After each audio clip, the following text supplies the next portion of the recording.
Hello everyone, welcome to our revision series of Indian economy. I am Ayusha and today this is our third lecture of this revision series and today we are going to discuss fiscal policy. Last class में हमने monetary policy discuss किया था तो now we will discuss fiscal policy and we all know that आपका prelims 2021 का exam postpone होके 10th of October को होने वाला है तो now you have ample amount of time to revise everything thoroughly and prelims के साथ साथ now you can focus on mains also. हाँ, if you are getting marks less than 80 और समथिंग तो you can focus on prelims more but side wise आप mains के लिए भी प्रिपेयर करते रहो because after prelims you will not get that much time to prepare for mains. तो and economics is like आपको थोड़ा अच्छे से पढ़ना होगा, लाइक सोर्सेज अच्छा चूज़ करो पढ़ने के लिए एंड कॉन्सेप्ट्स क्लियर करो बिकॉज विदाउट उसके you can't even do questions in prelims also. तो means में it will create problem for you only. Like last year in 2020 they had 20 questions from Indian economy subject and from that 20 questions like you can say 11 is to 8 or 11 is to 8 is to 1 का ratio. Like 1 to is very tough, like you can't even know about that and 8 are like tough है but if you have read properly तो आप बना भी सकते हो, नहीं भी बना सकते हो and 11 questions are like very smooth, you can go easily अगर आप अच्छे से पढ़े हुए हो, रिवीजन किए हुए हो तो चलो. एंड चलो टुडे तो अब हम आज का टॉपिक स्टार्ट करते हैं. आज है फिजिकल पॉलिसी. ना अब चूँकि प्रीलिम्स पोस्टपोन्ड हो चुका है तो हम अपनी क्लासेस जो हैं वो शॉर्ट एंड क्रिस्प ना रख के थोड़ा एलैबोरेटिव वे में करेंगे. जैसे अभी तक हमने शॉर्ट रिवीजन किया था बट नाउ विल गो थोड़ा एलैबोरेटिव एंड रिवीजन जो होता है. जैसे अभी फिजिकल पॉलिसी स्टार्ट किया है हमने तो हम फिजिकल पॉलिसी पहले देखेंगे डिटेल में थोड़ा, then will go to budget, then debts जितने भी होते हैं, FRBM एक्ट एक्सेट्रा, ये सब हम अच्छे से देखेंगे. तो this is part 1 of our topic and हम पार्ट 2 एंड पार्ट 3 में बाकी जितने टॉपिक्स बच जाएंगे उसे देखेंगे. एंड बजट के साथ when we will discuss budget physical policy part तो we will discuss about 2020 budget also. And आज के क्लास में हम फिजिकल पॉलिसी देख लेंगे. पिछले क्लास में हम मॉनेटरी पॉलिसी देखा था तो हम कंपेयर कर लेंगे कि physical policy and monetary policy में क्या डिफरेंसेस है. उसके बाद हम इकोनॉमिक सर्वे में फिजिकल पॉलिसी कहाँ कहाँ आप मेंशन हुआ है वो भी देख लेंगे और सम प्रीवियस ईयर क्वेश्चंस जो कि हम हमेशा करते हैं. And at last today we are going to discuss about World Bank. चलो लेट्स गेट स्टार्टेड. आज का first topic is physical policy. तो फिजिकल पॉलिसी पहले हम एक आउटलाइन बना लेते हैं कि क्या है. आप क्लियरली अपने दिमाग में इसे होता है ना कि एकदम क्लियर रखो माइंड में कि क्या है फिजिकल पॉलिसी. मतलब फिजिकल पॉलिसी के आते ही आपके दिमाग में आ जाए कि हाँ क्या होता है फिजिकल पॉलिसी. तो मान लो एक सिचुएशन है जहाँ मार्केट में मनी सप्लाई बढ़ गई है. मतलब अगर मनी सप्लाई बढ़ रही है तो प्राइस भी तो बढ़ने लगती है ना और हर कोई पैसे ज़्यादा पे करने लगेगा. मान लो कि आप मार्केट गए हो, ठीक है, और मनी सप्लाई ज़्यादा है, प्राइसेस ज़्यादा बढ़ रही हैं तो आप क्या करोगे, जो आइटम आप 20 रुपये में ख़रीदते थे अब आप बोलोगे कि नहीं मैं 200 पे करूँगा इसके लिए क्योंकि आपके पास पैसे ज़्यादा हैं अभी तो आप तो 200 पे कर लोगे, आपके लिए बड़ी बात नहीं है उस टाइम. तो इससे क्या होगा ना, गुड्स का प्राइसेस बढ़ने लगेगा क्योंकि आप ज़्यादा पे कर रहे हो तो प्राइसेस भी बढ़ेंगे. तो प्राइसेस बढ़ेंगे तो धीरे धीरे इन्फ्लेशन तो आ ही जाएगा. यू नो लाइक जब भी गुड्स का प्राइसेस बढ़ता है तो it will lead to inflation only. तो उस टाइम क्या होता है ना, गवर्नमेंट का इंटरफेरेंस ज़रूरी होता है प्राइसेस को कंट्रोल करने के लिए. And same goes with the situation where money supply is less. अगर मनी सप्लाई लेस है तो लोगों की परचेजिंग पावर कम होगी. अब आप बोलोगे कि मैं उस 200 को तो छोड़ो 20 रुपीज़ भी ना पे कर पाऊँ क्योंकि मनी सप्लाई लेस है और आपके पास पैसे भी कम है तो आप वो 20 रुपीज़ भी नहीं पे कर पाओगे तो आपकी डिमांड कम हो जाएगी. मान लो आपकी डिमांड कम हो गई है तो अगर डिमांड कम हो गई है तो लोग एक टाइम के बाद तो प्रोडक्शन भी कम हो जाएगी ना उस चीज़ की कि आप डिमांड ही नहीं कर रहे हो तो फिर प्रोड्यूस करके क्या फ़ायदा. तो मान लो कोई फर्म किसी चीज़ को प्रोड्यूस कर रही है, तो अगर डिमांड कम है तो वो प्रोडक्शन कम करेगी, और प्रोडक्शन कम करेगी तो पहले अगर उसमें 50 लोग काम कर रहे थे तो अब बस 20 लोग करेंगे। इससे क्या होगा कि आपकी एम्प्लॉयमेंट भी कम हो जाएगी। तो एम्प्लॉयमेंट कम होगी तो ये तो इकोनॉमिक ग्रोथ में सबसे बड़ा हर्डल है। तो इस सिचुएशन में ना गवर्नमेंट टूल यूज़ करती है ताकि प्राइसेस को मैनेज कर सके, जो ताकि मनी सप्लाई को मैनेज कर सके। तो अब देखो, ये तो आप समझ गए हो। अब इसमें क्या होता है ना कि जब ये जो टूल यूज़ करना होता है, जब सेंट्रल बैंक ऐसे टूल्स यूज़ करती है ना, तो उसे मॉनेटरी पॉलिसी कहते हैं। ठीक है, मतलब अगर सेंट्रल बैंक मनी को मैनेज करने के लिए, मनी सप्लाई को मैनेज करने के लिए जो भी टूल्स यूज़ करती है तो उसे मॉनेटरी पॉलिसी कहते हैं। जैसे मान लो अगर इंडिया की सेंट्रल बैंक आपकी RBI, US की फेडरल बैंक, या चाइना की रिपब्लिक बैंक, कनाडा की कैनेडियन बैंक, ये सब जो है जो भी मॉनेटरी जो भी टूल यूज़ करके मनी मैनेज करती है तो वो मॉनेटरी पॉलिसी कहलाता है। लेकिन जब सेंट्रल गवर्नमेंट वही टूल यूज़ करती है ना मनी सप्लाई को मैनेज करने के लिए, तो उसको फिस्कल पॉलिसी कहते हैं हम। Okay, got it? हाँ, तो अब आई गेस ये आपके दिमाग में क्लियर हो चुका होगा कि फिस्कल पॉलिसी क्या है। तो fiscal policy refers to the policy that helps the government to deal with revenue and expenditures to run the economy. अब आप सोचोगे कि मैंने तो इतने ईजी लैंग्वेज में समझा दिया, यहाँ पे ये रेवेन्यू, एक्सपेंडिचर, एक्सेट्रा भी लिखा है, तो इट्स नथिंग लाइक दैट। अब देखो क्या हो गया कि मनी सप्लाई मैनेज करना मतलब क्या हो गया। अगर आपसे कोई कहे कि मनी सप्लाई मैनेज करना है तो आप क्या देखोगे कि जितना पैसा आपके पास आ रहा है और जितना आप खर्चा कर रहे हो, इसी को मैनेज करोगे ना। तो गवर्नमेंट भी वही करती है कि गवर्नमेंट के पास जितनी रेवेन्यू आ रही है और गवर्नमेंट जितना स्पेंड कर रही है, इसको उसे मैनेज करना होता है। अब रेवेन्यू आती कहाँ से है, तो they will get it from taxation, like जो हम लोग टैक्स पे करते हैं उससे। एंड एक्सपेंडिचर वो कहाँ करती है, तो एक्सपेंडिचर वो स्कीम्स पे करती है, इंफ्रास्ट्रक्चर प्रोजेक्ट्स पे करती है। जैसे मान लो आपका आयुष्मान भारत हो गया, प्रधानमंत्री गरीब कल्याण योजना हो गया, समग्र शिक्षा अभियान हो गया, लाइक ऐसे ही और दो चार आपको जो भी याद हो दिमाग में, जितने भी स्कीम्स आ जाते हैं ना, तो उन सब में तो क्या हो गया, गवर्नमेंट तो खर्चा ही कर रही है ना वहाँ पे।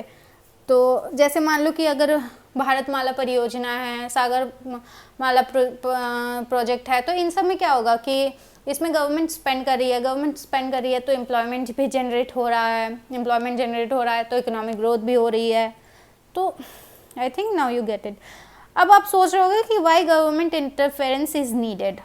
तो अभी जो हमने सिचुएशन डिस्कस किया था उससे मान लो कि अगर इकोनॉमी रिसेशन में चली गई है, तो अगर रिसेशन में चली गई है इकोनॉमी, तो उसको बाहर निकालने के लिए हमें जो पैसे चाहिए वो तो हमें गवर्नमेंट से ही लेना होगा ना। वो पैसे तो हम गवर्नमेंट से लेंगे। तो और ये कॉन्सेप्ट कैसे स्टार्ट हुआ ना, तो 1929 में जब ग्रेट डिप्रेशन आया था, तो जेम कीन्स जो थे हमारे इकोनॉमिस्ट, उन्होंने बोला कि if government wants to take economy out of depression then best way is to intervene. तो कैसे इंटरवीन, तो if government will do some external intervention like investment and capital infusion, then economy will able to grow again. इससे पहले जो economist होते थे ना, जो लाइक जिन्हें हम क्लासिकल इकोनॉमिस्ट कहते हैं, वो लोग लेसेस फेयर के प्रिंसिपल में बिलीव करते थे। लाइक लेसेस फेयर में क्या होता है ना कि मार्केट फोर्सेस जो हैं वो ही प्राइसेस डिटरमाइन करते हैं, इसमें गवर्नमेंट का कोई रोल नहीं होता, गवर्नमेंट का कोई इंटरफेरेंस नहीं होता। बट कीन्स ने बोला कि अगर इकोनॉमी को रिसेशन से बाहर या डिप्रेशन से बाहर निकालना है तो सबसे ज़्यादा बेटर वे है इंटरवीन करने का। अगर गवर्नमेंट को इकोनॉमी को ग्रो करवाना है तो इन्फ्लेशन को भी रोकना होगा, रिसेशन को रोकना होगा, तभी इकोनॉमी ग्रो करेगी ना। अब गवर्नमेंट तो गवर्नमेंट ही डिसाइड करेगी कि कितना टैक्स लेना है, कितना खर्चा करना है, कितना स्पेंड करना है किस चीज़ पे। तो इसीलिए हमारी गवर्नमेंट की इंटरफेरेंस ज़रूरी होती है। Now, it is concerned with raising revenue through taxation and other means and decides on amount and purposes of government spending. This I already explained you कि कैसे होता है, क्या होता है. देखो अब जैसे यहाँ सिटीजन्स हैं, ये गवर्नमेंट को टैक्स दे रहे हैं, गवर्नमेंट इनको बेनिफिट्स दे रही है. दिस इज़ आपका कॉल्ड रेवेन्यू, जो गवर्नमेंट को मिल रहा है, ठीक है. एंड गवर्नमेंट जो है वो स्पेंड कर रही है, तो ये आपकी स्पेंडिंग हो गई, रेवेन्यू थ्रू टैक्सेशन. चलो और नेक्स्ट देखते हैं types of fiscal policy. Types of fiscal policy में टाइप्स देखना है, ऑब्जेक्टिव्स, टूल्स. तो सबसे पहले ना like will see some objectives. क्या होता है फिस्कल पॉलिसी का ऑब्जेक्टिव? लाइक ग्रोथ हो गया, equity, sustainability, gender empowerment, small scale industry का promotion, agriculture promotion, export promotion, social and physical infrastructure development. ये सब आपके ऑब्जेक्टिव्स हैं फिस्कल पॉलिसी के. एंड फिस्कल पॉलिसी की टाइप्स क्या हैं? तो फिस्कल पॉलिसी की दो टाइप्स होती हैं, एक expansionary fiscal policy and second one is contractionary fiscal policy. अब नाउ वी विल सी कि एक्सपेंशनरी और कॉन्ट्रैक्शनरी फिस्कल पॉलिसी क्या होती है. अभी बहुत फिस्कल पॉलिसी हो गई है ना, बट कोई नहीं. आप आई एज्यूम कि आप लोगों को ईजिली समझ में आ रहा होगा कि ये क्या है. चलो will start with expansionary fiscal policy. अब एक्सपेंशनरी फिस्कल पॉलिसी में क्या होता है ना, ये जनरली होता है कि जब गवर्नमेंट को पैसे बनाने होते हैं मार्केट में. लाइक आप देखो नाम ही दिखा रहा है एक्सपेंशनरी. एक्सपेंशनरी मतलब एक्सपैंड करना, मतलब कि पैसे बढ़ाना मार्केट में.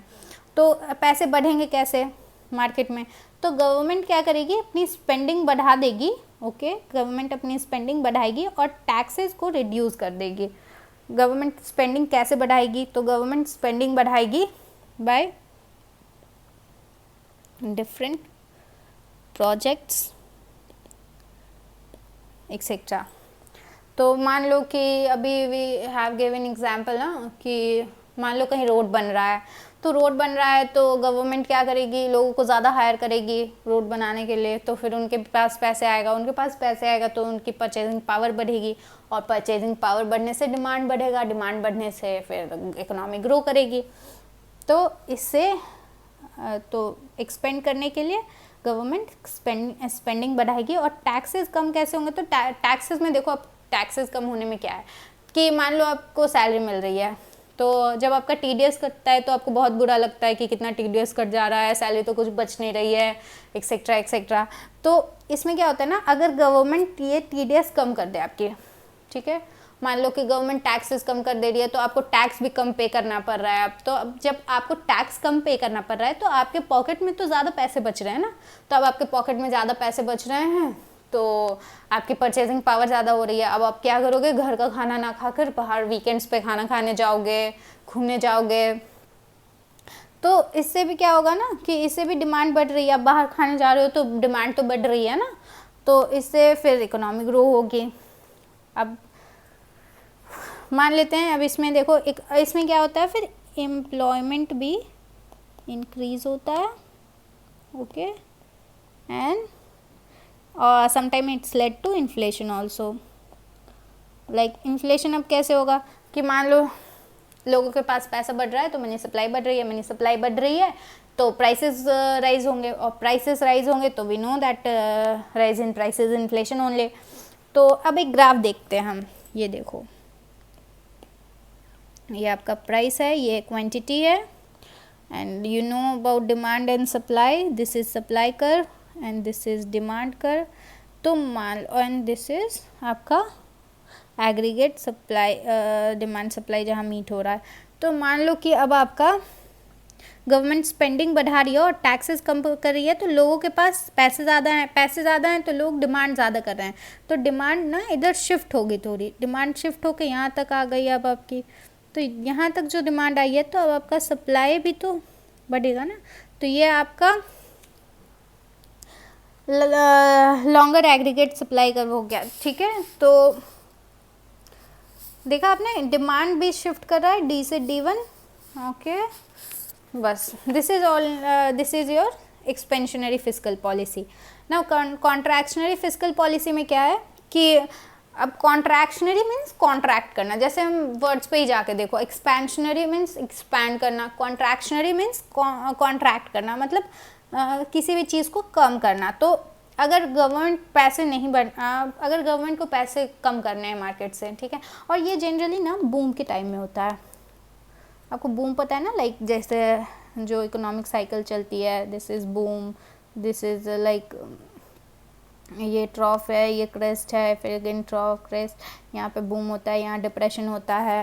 एंड तो जब बूम के टाइम में होता है ना इकोनॉमी, तो government generally contractionary fiscal policy use करती है। इससे क्या होता है ना कि बूम के टाइम में मीन्स आपके प्राइसेस हाई हैं, बहुत ज़्यादा मार्केट है मनी में, तो गवर्नमेंट क्या करेगी ना कि पैसे को कम करना चाहेगी मार्केट से, तो उससे क्या करेगी, तो क्या होगा, तो वो अपनी स्पेंडिंग कम कर देगी और टैक्सेस इंक्रीज कर देगी। मान लो आपके पास ज़्यादा पैसा है, तो अब गवर्नमेंट अब बोल देगी कि आपको टैक्सेस ज़्यादा देने पड़ेंगे, तो टैक्सेस ज़्यादा देने पड़ेंगे, तो आपके तो पास तो पैसे कम हो जा रहे हैं ना, तो वापस से आप अपने घर वाले खाने पे ही वापस आ जाओगे। और गवर्नमेंट स्पेंडिंग भी कम करेंगी, मतलब वो ऐसे प्रोजेक्ट्स उठाएगी जिससे ज़्यादा एम्प्लॉयमेंट जनरेट ना हो, नॉर्मल प्रोजेक्ट्स जो भी होंगे। तो इसमें ग्राफ हमारी कैसी हो जाएगी कि आपका price, this is quantity, this is supply curve, and अगर ये डिमांड कर्व है डी, तो अब ये इनवर्ड शिफ्टिंग होगी क्योंकि डिमांड कम हो रहा है, तो ये आपका D1 यहाँ आ जाएगा, ये आपका लॉन्गर सप्लाई एग्रीगेट, यहाँ पे आपका शॉर्टर सप्लाई एग्रीगेट। चलो तो नेक्स्ट देखते हैं क्या है इसमें, difference between fiscal and monetary policy. अब we will see difference. Last class में जो हमने मॉनेटरी पॉलिसी करी थी, चलो आप एक बार रिवाइज कर लेना उसको, क्योंकि इकोनॉमी इज़ लाइक आप रिवाइज करते रहो वरना कब भूल जाओगे आपको खुद भी नहीं पता चलेगा। तो मॉनेटरी पॉलिसी क्या है कि जब भी सेंट्रल बैंक यूज़ करती है tools to manage money supply, तो वो मॉनेटरी पॉलिसी कहलाती है बाय RBI, हमारे यहाँ ये करती है RBI। एंड फिस्कल पॉलिसी जब सेंट्रल गवर्नमेंट टूल्स यूज़ करती है to manage the money supply, like to manage revenue and expenditure, तो वे ये फिस्कल पॉलिसी होती है। And controls the demand and supply तो मॉनेटरी पॉलिसी जो है वो कंट्रोल करती है आपकी डिमांड एंड सप्लाई को। देख RBI क्या करती है, हमने मॉनेटरी पॉलिसी वाले क्लास में पढ़ा था ना कि RBI डिमांड और सप्लाई को कम ज़्यादा करती है, पैसे ज़्यादा फ्लो करवा के मार्केट में, या फिर पुल आउट करके, रेपो रेट बढ़ा के घटा के, SLR बढ़ा के घटा के। चलो तो ये हो गया आपके मॉनेटरी पॉलिसी का काम। लेकिन फिस्कल पॉलिसी में क्या है ना कि गवर्नमेंट स्पेंडिंग और टैक्सेशन से इसको मतलब स्पेंडिंग और टैक्सेशन यूज़ करके ये करती है। मतलब स्पेंडिंग में आप कह लो कि कितना स्पेंड करना है कितना नहीं करना है वो देखती है बस। इस मॉनेटरी पॉलिसी में डिमांड साइड पॉलिसीज होती है जनरली, फिस्कल पॉलिसी में सप्लाई साइड पॉलिसी होती है। Monetary policy may lead to liquidity trap situation and fiscal policy may lead to crowding out effect. अब आप ये देखो कि liquidity trap situation and crowding out effect क्या होता है। तो लिक्विडिटी ट्रैप में क्या होता है ना कि when there is liquidity in market and we are trapped in that liquid money supply. मतलब लिक्विडिटी कब होगी, लिक्विडिटी मीन्स जब आपकी मनी सप्लाई ज़्यादा हो रही है तो लिक्विडिटी ज़्यादा होगी, और इतनी ज़्यादा लिक्विडिटी और इतनी ज़्यादा मनी सप्लाई होगी ना तो आप उसमें फंस के रह जाओगे। ठीक है, तो this is only liquidity trap situation. और इसमें इंटरेस्ट रेट ना बहुत लो होती है, जो इंटरेस्ट रेट होती है ये लो होती है, इससे लो हो ही नहीं सकती है। एंड इसमें इन्फ्लेशन भी नहीं होता ज़्यादा, बिकॉज क्या होता है ना कि मार्केट में जितना पैसा बढ़ता जाता है, ठीक है, जितना मनी बढ़ता जाता है उतना लोग सेविंग्स ज़्यादा करने लगते हैं। ठीक है, मतलब आप खर्चा भी करोगे तो एक लिमिट तक ही करोगे ना। मान लो बहुत पैसा आ रहा है, बहुत पैसा आ रहा है, ठीक है, तो आप खर्चा कर करके भी परेशान हो जाते हो, तो फिर आप सेव करना स्टार्ट करते हो। तो जितना ज़्यादा मनी ज़्यादा होता है ना मार्केट में उतना ज़्यादा लोग सेविंग करने लगते हैं। और इस केस में जनरली क्या होता है ना कि मॉनेटरी पॉलिसी और फिस्कल पॉलिसी जो है वो इनफेक्टिव होता है। लाइक मॉनेटरी पॉलिसी तो इनफेक्टिव हो जाती है, वो काम ही नहीं कर पाती है यहाँ, और इससे ना इकोनॉमिक ग्रोथ पे बहुत एडवर्स इफेक्ट पड़ता है, और यही लिक्विडिटी ट्रैप होता है। Now will see crowding out effect क्या होता है। तो जब expansionary fiscal policy causes interest rate ना, मतलब क्या होता है सुनो, अच्छे से, like will explain it little more thoroughly.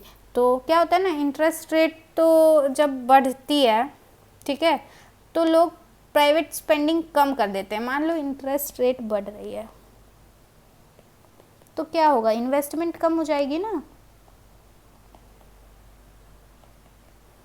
जब गवर्नमेंट अपनी फिस्कल पॉलिसी एक्सपेंड करती है तो उसकी वजह से इंटरेस्ट रेट जो है वो और इंक्रीज़ हो जाता है। तो अगर इंटरेस्ट रेट इंक्रीज़ हो रहा है तो लोग तो कम पैसे लेंगे ना बैंक से, लाइक तो उससे क्या होगा कि वो लोग कम पैसे लेंगे तो इन्वेस्टमेंट कम हो जाएगी, और अगर इन्वेस्टमेंट कम हो जाएगी तो एक जो इन्वेस्टमेंट कम होने से ना इनकम लेवल जो हमारा एक्सपेक्टेड होता है ना उससे कम हो जाता है। तो जो अचीव्ड इनकम लेवल होता है और जो एक्सपेक्टेड होता है ना उसके बीच एक गैप आ जाती है। तो यही होता है क्राउडिंग आउट इफेक्ट आपका। नेक्स्ट इज एक PYQ है, ये प्रीवियस ईयर क्वेश्चन हमारा, देख लेते हैं चलो।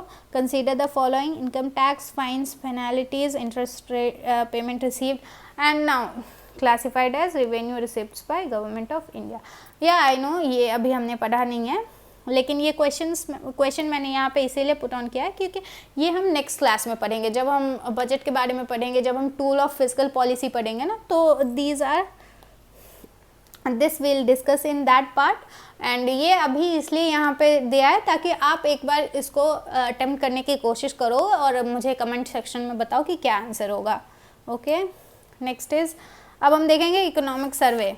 ठीक है, आज की क्लास थोड़ी शॉर्ट है अबाउट फिस्कल पॉलिसी, क्योंकि अभी हमें नेक्स्ट क्लास में बाकी टूल्स देखना है, बजट का पार्ट देखना है, एंड उसके नेक्स्ट क्लास में हमें FRBM act, fiscal stimulus, fiscal consolidation, ये सब देखना होगा। तो अभी चलो moving on to economic survey on fiscal policy. तो इकोनॉमिक सर्वे ने स्टेट किया है अभी 2020 में कि the fiscal policy is assumed to be highly effective in the crisis-ridden economy. So, to help the economy recover from crisis situation, fiscal policy must be counter-cyclical to smooth. Okay, थोड़ी typing mistake है, smooth out economic cycle instead of exacerbating them. तो ये क्या है ना कि ये क्या कहना चाह रहा है, पहले हम देखेंगे कि प्रो साइक्लिकल और काउंटर साइक्लिकल क्या है, फिर हमें अपने आप समझ में आ जाएगा कि इकोनॉमिक सर्वे कहना क्या चाहता है। तो सपोज इकोनॉमी बूम पे है, बहुत मनी सप्लाई हो रही है, सब कुछ बहुत अच्छा जा रहा है, एम्प्लॉयमेंट बहुत ज़्यादा है, प्राइसेस भी सबके हाई हैं, मनी सप्लाई भी लोगों के पास मनी भी उतना ज़्यादा है, परचेजिंग पावर भी ज़्यादा है, डिमांड भी ज़्यादा है, सब कुछ ज़्यादा है, और इकोनॉमी बिल्कुल बूम पे है। और गवर्नमेंट क्या करेगी, अगर गवर्नमेंट ना स्पेंड भी उतना ही ज़्यादा कर रही है, मतलब उसी फ्लो में गवर्नमेंट भी बढ़ रही है, तो ये क्या होगा, it will lead to inflation. कि मान लो ऑलरेडी इतना सारा सब कुछ है, मनी सप्लाई ज़्यादा है, एम्प्लॉयमेंट ज़्यादा है, लोगों के पास, लोगों का परचेजिंग पावर ज़्यादा है, डिमांड ज़्यादा हो रहा है, और इसमें अगर गवर्नमेंट स्पेंडिंग भी ज़्यादा हो जाएगी ना, तो इससे क्या होगा कि इन्फ्लेशन हो जाएगा, it will lead to inflation. और same in case of recession भी होगा कि अगर इकोनॉमी जो है वो रिसेशन में है और गवर्नमेंट जो है वो और पैसे पुल आउट करने लगेगी, ठीक है, टैक्सेस बढ़ा देगी, स्पेंडिंग कम करेगी, तो इससे क्या होगा ना कि डिफ्लेशन में चले जाएंगे हम। तो अगर जो हमारा साइकिल होता है इकोनॉमी का, ठीक है, और गवर्नमेंट भी अगर इस सेम साइकिल को फॉलो करने लगे, मतलब ऐसे है तो गवर्नमेंट भी अब ऐसे ही फॉलो कर रही है, तो it will lead to inflation या डिफ्लेशन इन द इकोनॉमी। तो ये प्रो साइक्लिकल में क्या होता है ना, जो भी मैंने बताया आपको, ये प्रो साइक्लिकल है कि जो साइकिल आपकी इकोनॉमी फॉलो कर रही है, ओके, जो साइकिल इकोनॉमी फॉलो कर रही है वही साइकिल आपकी गवर्नमेंट भी फॉलो करेगी, तो इससे क्या होगा, ये सिचुएशन को वॉच कर देगा। और काउंटर साइक्लिकल में क्या होता है ना कि अगर मान लो इकोनॉमी बूम पे है, मनी सप्लाई ज़्यादा है, तो गवर्नमेंट क्या करेगी ना, वो काउंटर साइकिल अप्रोच लेगी कि अगर मनी सप्लाई ज़्यादा है तो वो स्पेंडिंग कम करेगी, टैक्सेस बढ़ाएगी ताकि उसको मैनेज कर सके। तो ये होता है आपका काउंटर साइक्लिकल। तो यहाँ एक ग्राफ है वो हम देख लेते हैं, यहाँ आपकी इकोनॉमिक सर्वे से लिया गया है कि क्यों हमें क्या कहते हैं काउंटर साइकिल अप्रोच लेना चाहिए।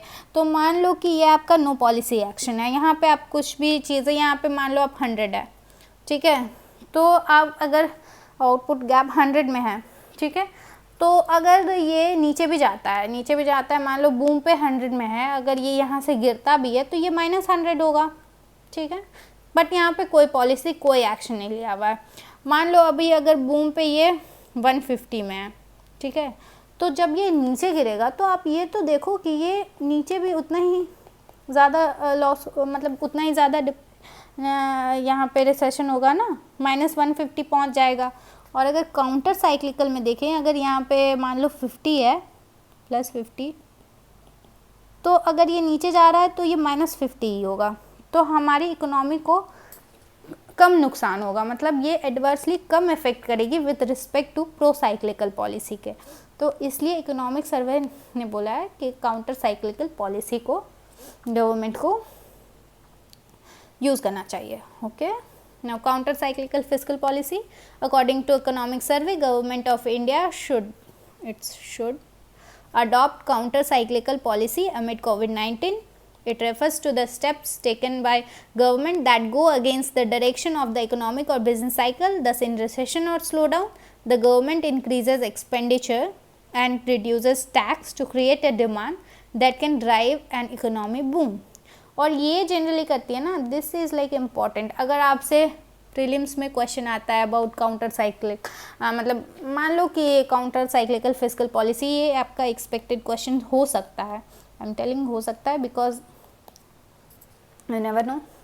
तो मान लो कि कुछ दो स्टेटमेंट दे दिया कि like counter cyclical fiscal policy refers to the steps taken by central bank of a country that go against the direction of economic or business cycle. And दूसरा स्टेटमेंट मान लो बोल दिया कि while counter cycle fiscal policy is necessary to smooth out the economic cycles, it became critical during an economic crisis. तो आप बताओ कि इन दोनों में से जो मैंने स्टेटमेंट्स बोले हैं उन दोनों में से कौन सा सही है, तो कमेंट सेक्शन में बता सकते हो, बट चलो मैं ही बता देती हूँ। मैंने जो स्टेटमेंट बोला है ना वो दोनों सही स्टेटमेंट सही है। जो मैंने पहले स्टेटमेंट बोला है वो ये है कि जो काउंटर साइक्लिकल फिस्कल पॉलिसी है तो सेंट्रल बैंक जो है वो क्या करती है, नो सॉरी, जो मैंने पहला स्टेटमेंट बोला है ना वो गलत है आपका, एंड जो मैंने दूसरा स्टेटमेंट बोला है वो सही है, क्योंकि मैंने सेंट्रल बैंक बोला था, सेंट्रल गवर्नमेंट नहीं। ये आपको कैचिंग वर्ड है कि चलो मैं एक बार लिख देती हूँ, आपको याद भी नहीं रहेगा। It refers to the step taken by central bank of country that go against the direction of economic और बिजनेस साइकिल। ये आपका स्टेटमेंट नंबर 1 है। एंड स्टेटमेंट नंबर 2 इज़ कि CCFP is necessary to smooth out economic cycle and it becomes critical during an economic crisis.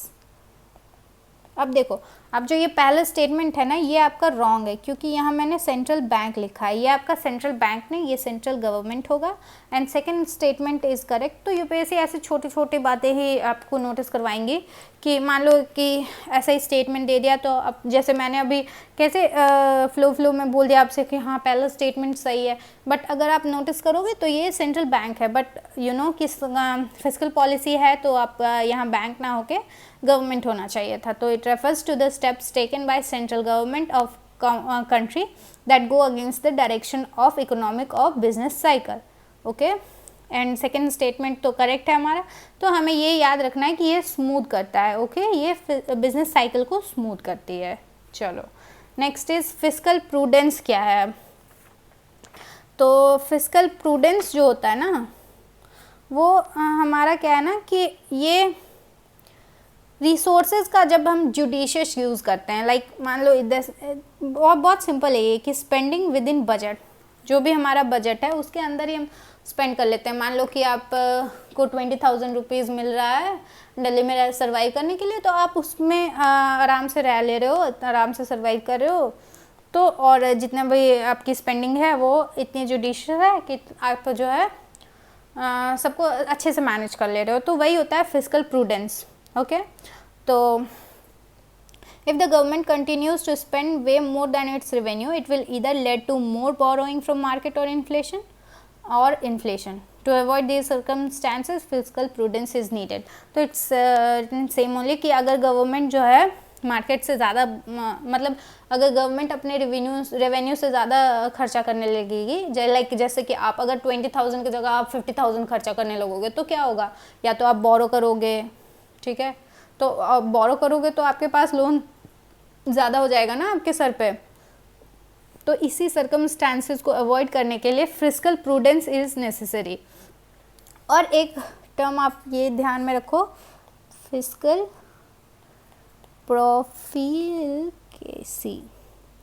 अब ना fiscal प्रोफिलगेसी क्या है, तो ये ना अपोजिट टू फिस्कल प्रूडेंस है।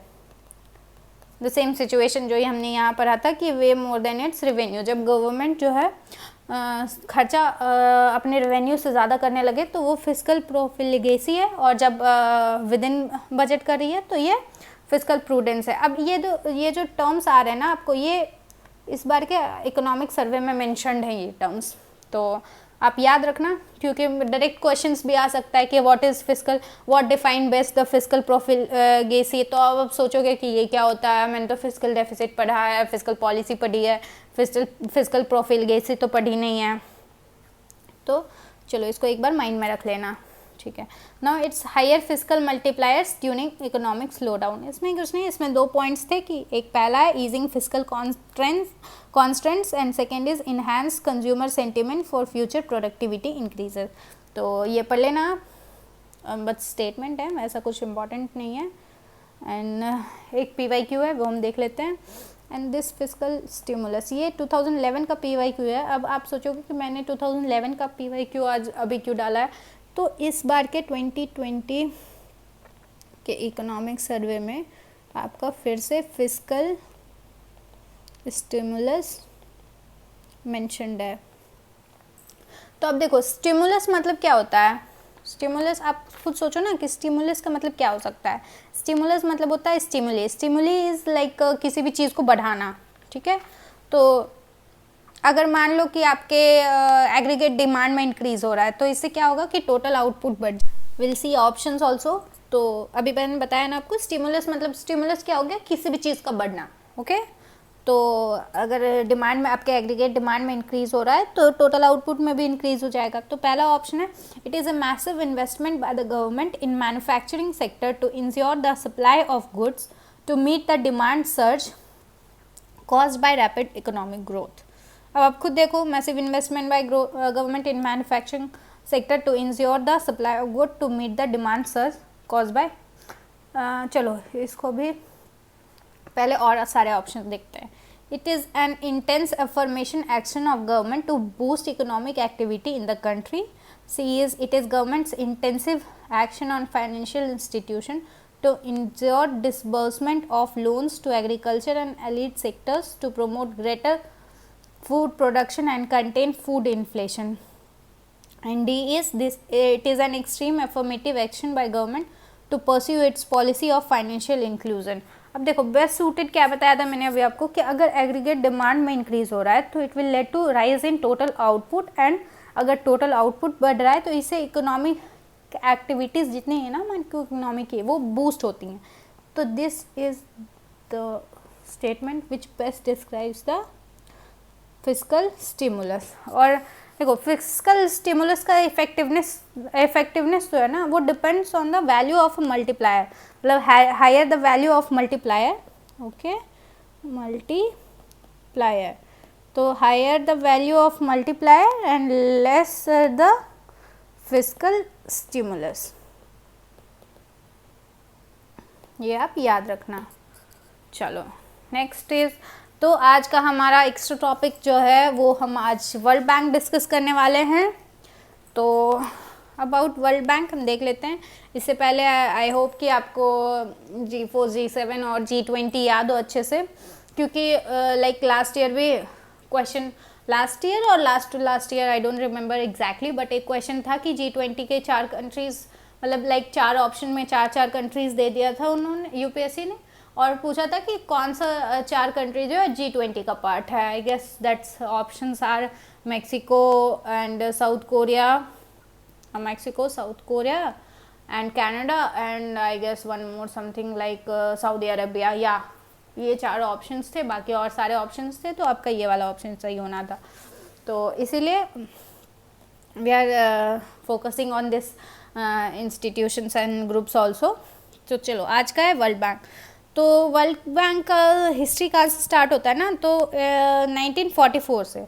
तो 1944 में ना एक ब्रिटेन वुड एग्रीमेंट हुई थी यूएसए में।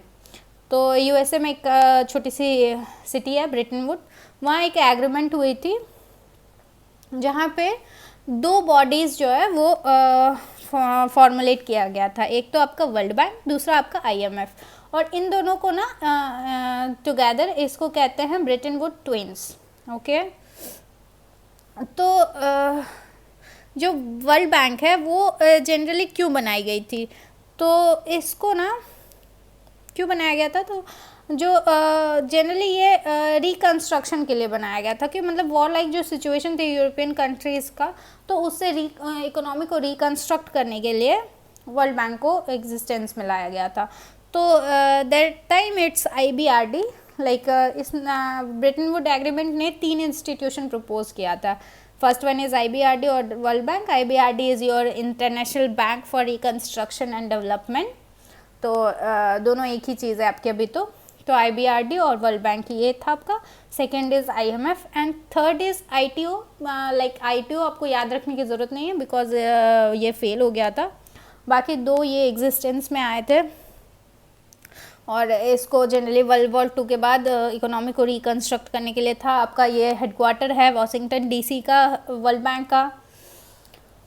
और अगर आप कोई भी कंट्री अगर IMF की मेंबर है तो वो ऑटोमेटिकली वर्ल्ड बैंक की मेंबर हो जाती है। एंड दिस टाइम 1944 जब साइन किया जा रहा था, तो 44 कंट्रीज़ ने साइन किया था वर्ल्ड बैंक एग्रीमेंट को, और इंडिया भी उसका पार्ट थी। लेकिन उस टाइम इंडिया ना ब्रिटिश इंडिया थी। आप देखो कि ये 1944 की बात है, तो 1944 में तो हमें इंडिपेंडेंस मिली नहीं थी, तो उस टाइम हम ब्रिटिश इंडिया थे, तो हमने भी साइन किया था ये। तो नाउ नेक्स्ट मूविंग टू, एक होता है वर्ल्ड बैंक ग्रुप्स। अब वर्ल्ड बैंक ग्रुप्स क्या होता है ना, आप देखो थोड़ा क्रिस्प लिख देती हूँ। 1944 में agreement, Britain would agreement,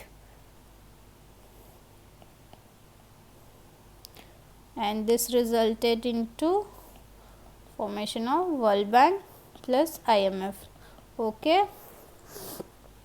and 44 countries ने, देखो अब कैसे याद रखोगे, 44 एंड 44 कंट्रीज़ साइन किया था इनको। 44 कंट्रीज़ ने साइन किया था, India also signed it. Okay, and reconstruction के लिए था after world war 2। Okay, now World bank group क्या है आपका, ये आपका ना ये 5 इंस्टीट्यूशंस का ग्रुप है। ओके, तो 5 इंस्टीट्यूशन हमारे क्या क्या हैं, let's see one by one. तो पहला है IBRD। Okay, this we know that Indian bank of reconstruction and development. ये जनरली क्या होता है ना, डेवलप्ड कंट्रीज़ के लिए होता है। ओके, डेवलप्ड कंट्रीज़ को अगर लोन चाहिए होता है डेवलपमेंटल पर्पस के लिए ना, लॉन्ग टर्म लोन, तो IBRD देती है उन्हें। ओके, जैसे ब्रिटेन हो गया, फ्रांस, जर्मनी एक्सेट्रा एक्सेट्रा, जो जनरली जो ईजिली रीपे कर दे। सेकेंड वन इज़ आपका IDA।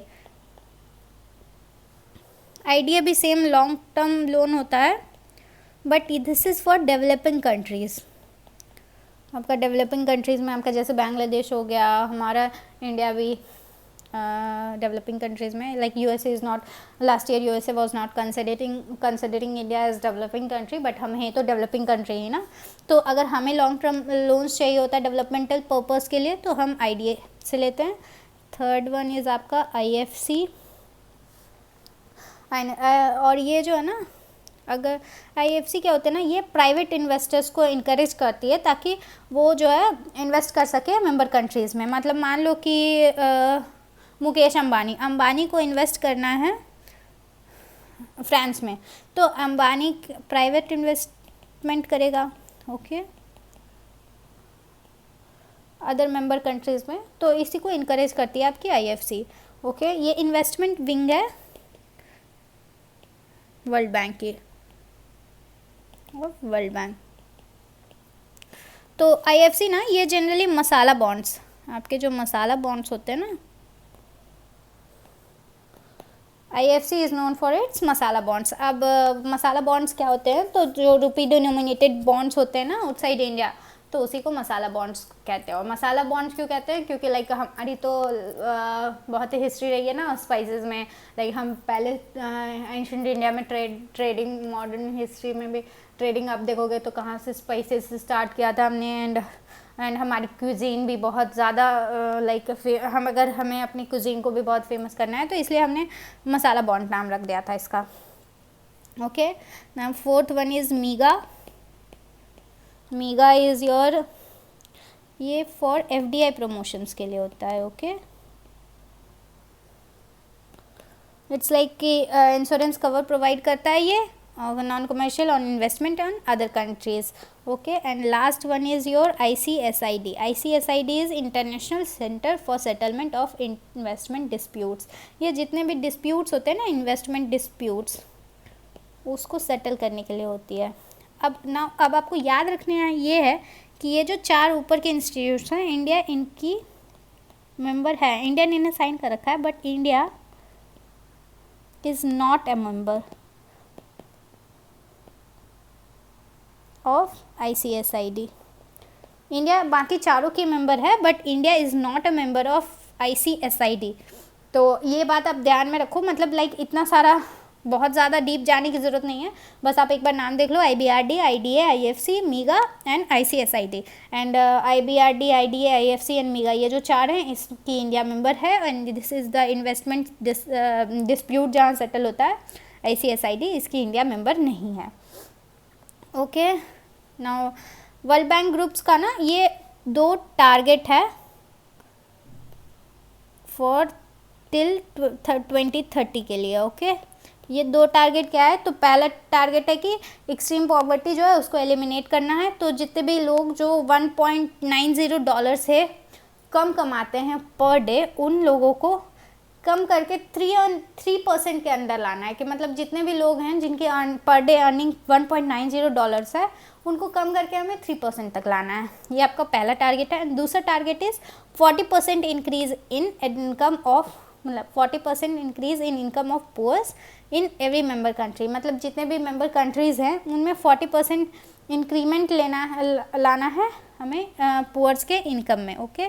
पहला है आपका कि विद $1.90 पर डे इनकम वाले लोग within 3%, and second is 40% increase in income of poors आपके लाइक जो आप जैसे हमारे यहाँ होती है ना बिलो पॉवर्टी लाइन, तो बिलो पॉवर्टी लाइन वाले जो पुअर्स होते हैं वो वैसे पुअर्स को हमें इनके इनकम में 40% इंक्रीज़ करना है। अब हम रिपोर्ट्स देख लेते हैं, वर्ल्ड बैंक की रिपोर्ट्स क्या क्या आती है। सबसे पहली ease of doing business report. तो ease of doing business report के अकॉर्डिंग हमारा इंडिया जो हमारी आई थी 2020 में रिपोर्ट आई गेस, तो ये रिपोर्ट थी आपकी 2019 बेस्ड, तो 2019 बेस्ड थी, तो इसमें इंडिया का रैंक था आपका 63rd, ओके। तो ease of doing business, second is world development report, third is global economic prospect report, and fourth is remittance report, ease of living index. अब देखो ये ईज़ ऑफ लिविंग इंडेक्स है ना, ये ease of living report है, और ease of living index ये आपकी ministry of housing and urban affairs, MoHUA, ministry of housing and urban affairs ये इंडिया में आपकी लाती है, ठीक है। और इसके अकॉर्डिंग जो इंडिया वाली ईज़ ऑफ लिविंग इंडेक्स है ना, उसके अकॉर्डिंग अभी 2020 में आपकी मोस्ट लिवेबल सिटी जो है ये आपका बेंगलुरु है। चलो हम वर्ल्ड बैंक के साथ साथ इंडिया का भी देख लेते हैं, मतलब अगर ये आपकी रिपोर्ट है, ओके, एंड दिस वन जो आपका महुआ करवाता है वो आपकी इंडेक्स है। तो हमने ये दोनों देख लिया, ease of living report and ease of living index. Now next is India development update. India development update ना, उसके बाद universal health coverage index and last one is the service trade restriction index. तो आज के लिए इतना ही काफ़ी है। नेक्स्ट क्लास में हम बजट के बारे में एंड फिजिकल पॉलिसी के टूल्स देखेंगे। अगर इफ़ पॉसिबल हुआ तो हम उसमें ही FRBM act and physical consolidation जैसे 2-4 और टॉपिक्स भी देख लेंगे। इफ़ नॉट पॉसिबल तो हम इसको स्प्लिट कर लेंगे 2 क्लासेस में।